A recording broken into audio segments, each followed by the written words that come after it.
Cheers. Cheers. Cheers.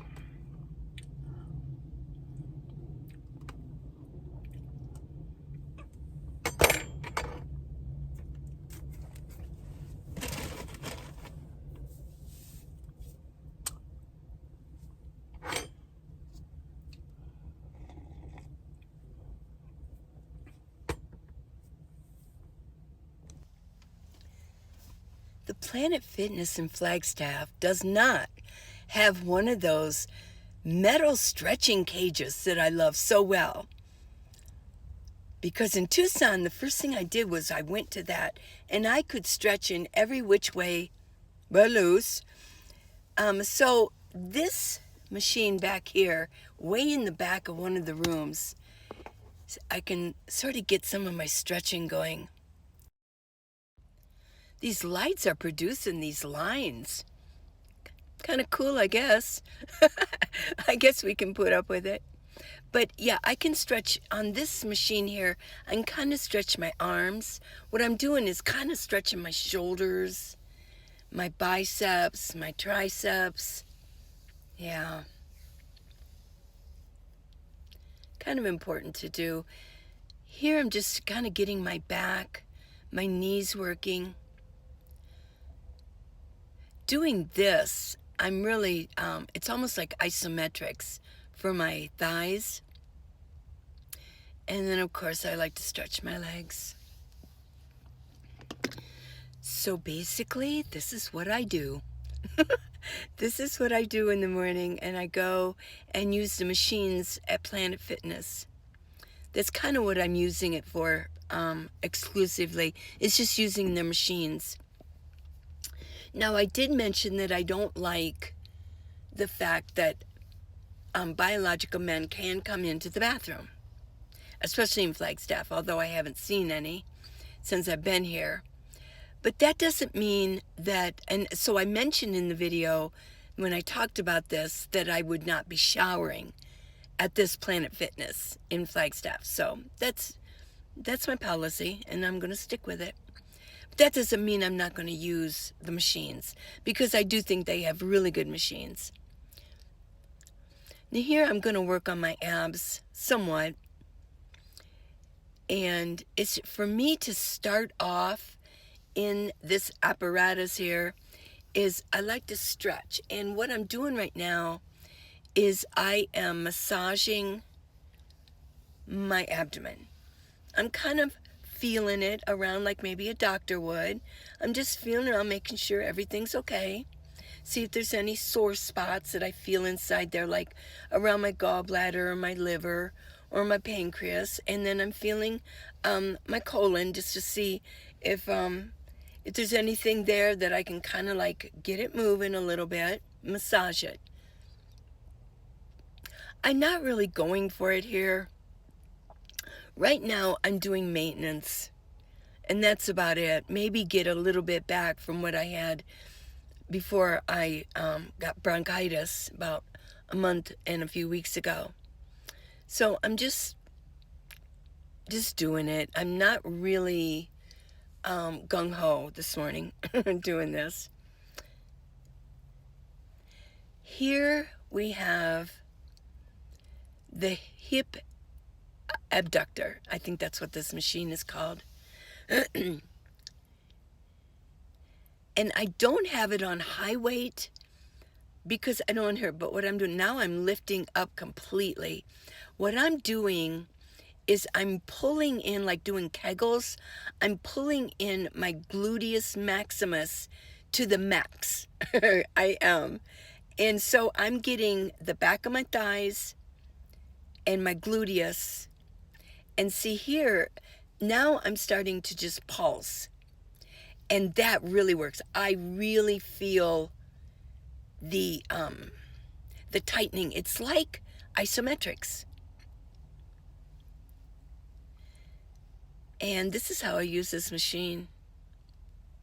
And like I said, sometimes I just completely lift up. Now I'm going to use the machine for my inner thighs. And you know, I'm going to do almost the same thing. Every once in a while, I'm going to lift totally up so that my bum is not on the seat at all. And it really gets the crunch. There I go, kind of lifting up. And what I'm doing also is pulsing. In a minute, I'm going to just pulse, pulse, pulse. I'm going to hold it. There you go. I'm just going to pulse, pulse, and pulse. I'm pulling in my butt muscles, I guess you'd call them. I'm pulling them in all the way. I'm not hanging on to anything. I'm sort of lifting up, and I'm holding it with just those little teeny pulses. You don't have to work so hard to keep muscles and keep the back end of the body tightened. But it does take specific isometrics and being really aware of how it feels.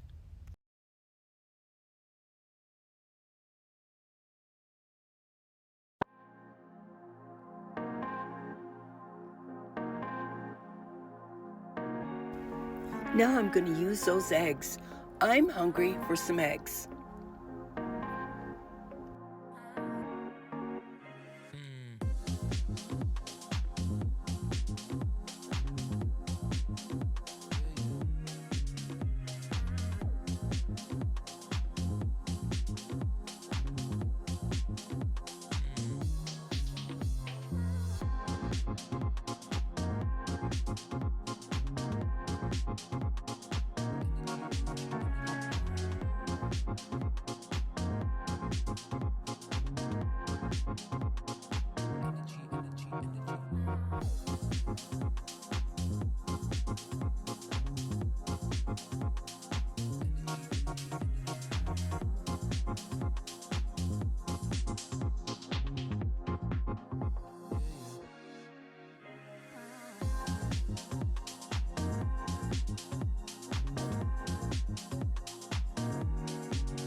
It's late afternoon now, and I've had a lazy afternoon.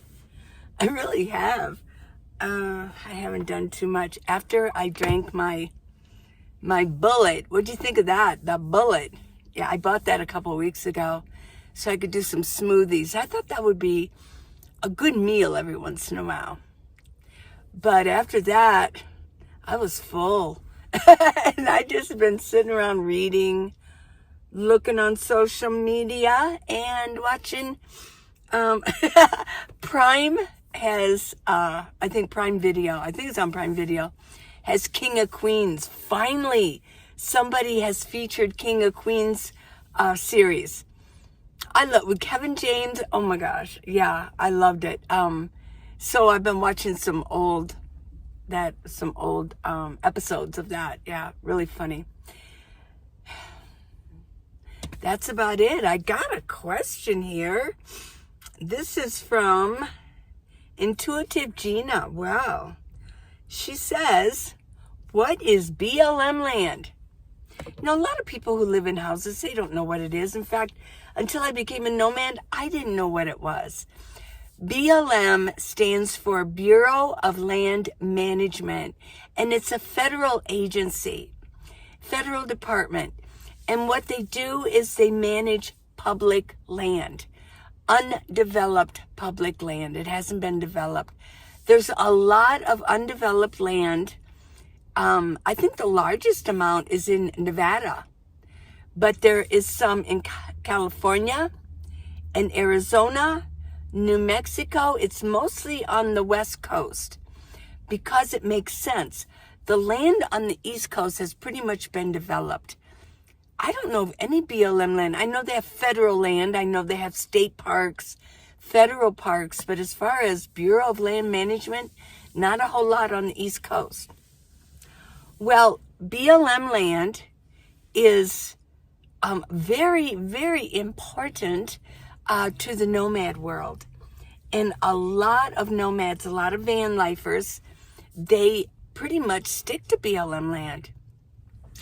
There are some rules on it. You're not going to find any water on it. You're not going to find any toilets. There might be a road leading to it, but then once you get in it, you're going to be dealing with some dirt roads, gravel, dirt, dust. And let's see, what else about BLM? It's free. Usually the rules are you can stay 14 days for free. Now, after the 14 days, you need to leave. And you need to go 25 miles away. And you can't come back for, I think it's another 14 days, maybe? Or is it 30 days? I think it's just 14 days, and then you can come back if you want to. So you do have to, you're supposed to, but these are the rules that you're supposed to follow. Now, not everybody follows them because sometimes there's no host on BLM.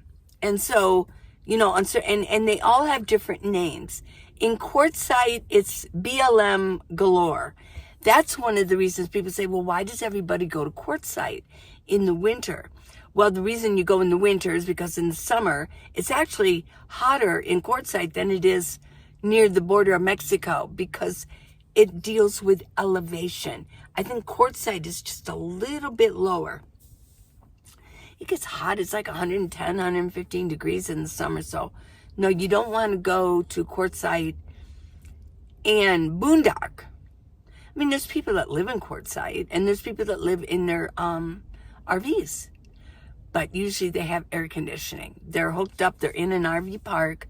They have electricity, and they have a air conditioner going. So, yeah. You'd have to. I remember being in Tucson, and if I stayed too late, like it got close to like May, maybe the second week of May, dude, day after day of that heat. And then what happens in southern Arizona is it doesn't relent at night. Not like a lot of other places. Like it'll be warm, but then at night it'll cool down. Well, in Tucson and Phoenix, it doesn't cool down in the night in the summer. And for me personally, it feels like my body's getting torn down and I start feeling ill. Okay. So, and let's see, what else about BLM? There are apps that you can look on your Android or your Apple and look for apps and look up BLM land or federal land. And it'll actually list places that you can go. I think another one was called Public Lands. But yeah, look on there and check it out. I don't know the names of them. I never used them. I usually use word of mouth, okay, on where you can go through my friends, other nomads, of where it can go. Am I a BLM land person? Well, it's kind of, but not like a lot of other nomads are. I like city life. I like hanging out in the cities, and I'm parked now for the night where I want to park, and this is where I am. I like the roads. I like to be around people. I like to know that there's people around me because I'm solo traveler here, and I like all the facilities that I can use, like the gyms. I like to go to the gym in the morning. Off and on in the morning. I belong to 2 gyms now. I like to go, and I like to be a part of a town. Now, Flagstaff isn't all that big, but it's still a city. But yeah, so, but a lot of nomads, they depend on BLM. They wouldn't think of going into a city and hanging out. No, that's not their cup of tea. They want to be out.